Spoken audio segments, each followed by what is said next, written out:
अब यहाँ अगले दो क्वेश्चंस के लिए प्रोसीड करते हैं। क्वेश्चन नंबर फर्स्ट में कुछ सेट्स लिखे गए हैं। हर एक सेट के बारे में आपको ये बताना है कि गिवन सेट है जो वो नल सेट या एम्प्टी सेट बनेगा या नहीं बनेगा। अगर किसी में एक भी एलिमेंट आ गया तो वो नॉन एम्प्टी सेट हो जाएगा। अगर कोई सेट ऐसा है जिसमें एक भी एलिमेंट नहीं आ सकता तो वो सेट होगा आपका एम्प्टी सेट। फर्स्ट का फर्स्ट पार्ट देखो, set of odd natural numbers divisible by 2। क्या कोई भी ओड नेचुरल नंबर 2 से डिविजिबल हो सकता है? नहीं हो सकता, क्योंकि 2 से डिविजिबल जितने भी नंबर्स होते हैं नेचुरल नंबर वो सारे के सारे इवन नंबर्स होते हैं। तो इवन नंबर और ओड नंबर कॉम्प्लीमेंट्री होते हैं। ये अगर इवन हो गया तो ओड नहीं हो सकता कोई नंबर, अगर ओड है तो इवन नहीं हो सकता। तो 2 से डिविजिबल वाले सारे नंबर्स हो जाएंगे इवन, और 2 से डिविजिबल कोई ओड नंबर हो नहीं सकता। इसलिए कोई भी एलिमेंट इस रूल को फॉलो करते हुए आपके सेट में नहीं आएगा। इसका मतलब ये वाला जो सेट है आपका वो क्या है? एम्प्टी सेट या नल सेट या फाई सेट। फिर इसके बाद set of even prime numbers. Even prime, क्या कोई नंबर ऐसा है जो इवन भी हो और प्राइम भी हो? हाँ, 2 is a even number but it is a prime number. It has only 2 divisors, 2 and 1, and it is a even number. इसका मतलब ये एक ऐसा सेट आएगा जिसमें एक सिंगल एलिमेंट है। इसको क्या कहेंगे? सिंगलटन सेट या फिर set of order 1। Set of order 1 को क्या बोल सकते हैं? Singleton set. तो ये नॉन एम्प्टी सेट है।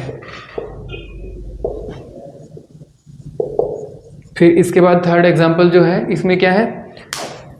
x is a natural number such that x is less than 5 and x is greater than 7। क्या कोई नंबर ऐसा हो सकता है जो 5 से लेस हो और 7 से ग्रेटर हो? इट इज़ इम्पॉसिबल, क्योंकि जो 5 से लेस होगा वो बाय डिफॉल्ट 7 से भी लेस हो ही जाएगा, क्योंकि 7 इज ग्रेटर देन 5। इसलिए ये जो सेट है आपका, इसमें कोई भी एलिमेंट नहीं आ सकता। अगर नहीं आ सकता तो ये सेट क्या है आपका? नल सेट या फिर एम्प्टी सेट या फिर फाई सेट, जो भी आप बोलना चाहो। इसमें कोई भी एलिमेंट नहीं आएगा। फिर इसके बाद y is a point common to any 2 parallel lines. 2 parallel lines दी हुई हैं अलग अलग, क्या उन पे कोई भी पॉइंट कॉमन हो सकता है? नहीं हो सकता, क्योंकि उसके तो सारे के सारे जो पैरेलल लाइंस है वो एक दूसरे से इक्विडिस्टेंट रहती है हर एक पॉइंट पे, अगर परपेंडिकुलर लाइंस के थ्रू अगर चेक करेंगे तो। इसलिए कोई भी पॉइंट कॉमन नहीं हो सकता, इसलिए कोई भी एलिमेंट इस सेट में नहीं आ सकता। अगर कोई भी एलिमेंट नहीं आया तो ये सेट क्या हो गया? Phi set.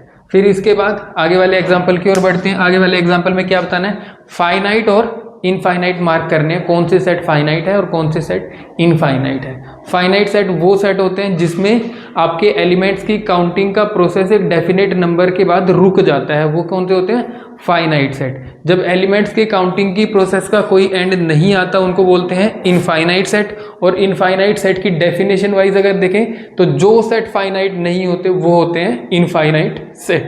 तो फाइनाइट सेट चेक करने के लिए set of all the months of year. इसमें पता है कि 12 मंथ होते हैं, तो 12 के बाद उसके एलिमेंट्स की काउंटिंग की प्रोसेस में एंड आएगा, इसलिए ये सेट क्या है आपका? फाइनाइट। फिर ये जो है नंबर्स, नेचुरल नंबर्स लिखे गए हैं 1 2 3 अप टू सो ऑन, तो ये काउंटिंग का कोई एंड नहीं आएगा इसको, क्योंकि काउंटिंग करते चले जाएंगे, हर एक नंबर के बाद एक नया नंबर आता चला जाएगा। तो ये सेट क्या है आपका? इनफाइनाइट, क्योंकि ये फाइनाइट नहीं था। फिर यहाँ 1 2 3 अप टू 100 के बाद आपकी काउंटिंग की प्रोसेस रुकेगी एलिमेंट्स की, इसलिए ये सेट क्या बनेगा आपका? Finite set. फिर इसके बाद नया जो सेट आया आपका, set of positive integers greater than 100 के बाद पॉजिटिव इंटीजर्स वो तो बढ़ते चले जाएंगे, 101 102 103, ऐसे ही प्रोसेस चलती चली जाएगी। इस प्रोसेस का कोई एंड नहीं आएगा एलिमेंट्स की काउंटिंग करते टाइम, इसलिए ये सेट क्या बनेगा आपका? इनफाइनाइट।